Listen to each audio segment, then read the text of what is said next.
Jak zmienia się Warszawa w drugiej połowie wieku XIX? Gdyby punkt ciężkości zdarzeń miejskich zostaje przeniesiony, przed powstaniem styczniowym to Stare Miasto jest jakby takim sercem Warszawy.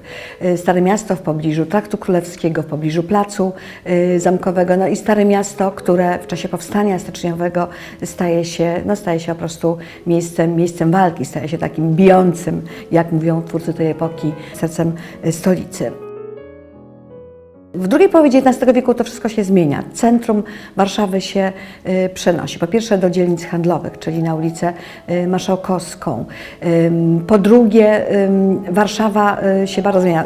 Powstaje bardzo wiele nowych kamienic, nowych budowli tutaj w centrum, ale ich wznoszenie, ich aktywność też architektoniczną ogranicza budowanie wtedy murów cytadeli. I to właśnie mury więzienia carskiego mają określić, jakoś ustalić to nowe centrum. I jeśli to wiemy, to już teraz rozumiemy, dlaczego bohaterowie lalki nie chodzą właściwie prawie w ogóle na Stare Miasto, chociaż i Rzecki, Wokulski to są dzieci Starego Miasta, to są ludzie, którzy tam wzrośli, no, a sklep Mincla mieścił się na Podwalu, czyli no właśnie tuż obok Starego Miasta. Stare Miasto w drugiej połowie XIX wieku staje się dzielnicą podejrzaną, staje się miejscem spelunek domów publicznych. Domy publiczne także są lokowane no właśnie w pobliżu Traktu Królewskiego za pozwoleniem, czy może wręcz za poduszczeniem władz carskich. Chodzi też jakby o rozmycie tego centrum, które się wiąże z pamięcią polskości. Więc domy właśnie publiczne mieszczą się na ulicy Miodowej, mieszczą się niemal naprzeciwko kościoła Świętej Anny i jeżeli sobie uświadomimy, że na przykład co miesiąc czy co tydzień cały garnizon rosyjskich żołnierzy idzie przez Trakt Królewski właśnie na Miodową albo do przybytku Uciech, albo do Łaźni, no to rozumiemy, jak tutaj zmienia się to centrum historyczne.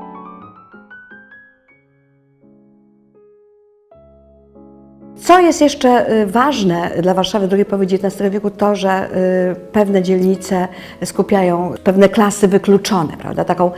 Taką właśnie dzielnicą wykluczonych stanie się Stare Miasto. Taką dzielnicą staje się Powiśle. Spacer Wokulskiego po Powiślu to jest właśnie spacer po takiej dzielnicy, która znalazła się po drugiej, tej gorszej stronie muru, czy gorszej stronie tej niewidzialnej linii, która dzieli Warszawę w drugiej połowie wieku XIX na właśnie te lepsze i gorsze dzielnice.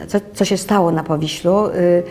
Ja myślę, że znowu ta destrukcja tej dzielnicy, taka też destrukcja fizyczna i fakt, że staje się to właściwie taką dzielnicą trochę slumsów, no też znowu wiąże się z faktem roli, jaką ta dzielnica odegrała w czasie powstania styczniowego. Tutaj mieścił się, przecież tu była siedziba rządu tymczasowego, prawda?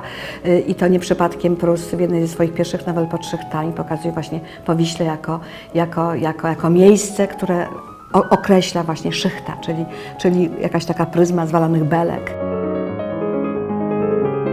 Warszawa jest z jednej strony tym centrum handlowym, centrum różnych zdarzeń, takich jak na przykład, nie wiem, wystawy rolnicze, czy wystawy sztuk pięknych, czy zjazdy różnych stowarzyszeń, nie wiem, konkurs żniwiarek na przykład, który także opisał Prus w jednej ze swoich kronik. I jest to miasto, które ma taki sznyt wielkomiejski, prawda? W lalce mamy obrazy Warszawy takie właśnie wielkomiejskie, gdzie się można zagubić w tłumie, gdzie ludzie pędzą, właściwie się ze sobą w ogóle nie spotykając, nie stykając, a z drugiej strony Warszawa jest także miastem prowincjonalnym, czyli ulokowanym gdzieś między właśnie nowoczesnością czy wielkomiejskością, a prowincjonalnością, między historią a nowoczesnością. Tej dziwnej sytuacji Warszawy postyczniowej Prus poświęcił parę oddzielnych refleksji w swoich kronikach. Jedna z nich nosi tytuł "Gdzie dusza Warszawy?". No właśnie, idąc trochę tropem pomysłów naturalistycznych, pomysłów Zoli, Zola właśnie pyta, gdzie jest dusza, czy gdzie jest mózg Warszawy, bo jeżeli żołądek Warszawy można by ulokować na przykład za Żelazną Bramą na Wielkim Targu Artykułów Spożywczych, to pytanie o duszę jest dużo bardziej skomplikowane, ponieważ Warszawa jakby nie ma duszy, tę duszę jej odebrano, gdzieś przecięto te naturalne połączenia między przeszłością a teraźniejszością. Warszawa, miasto naznaczone zmianą, to jest przestrzeń, która musi się dorobić swojej własnej duszy, swojej własnej legendy, bo na razie jest, tak powiedziałam, taką przestrzenią zawieszoną pomiędzy.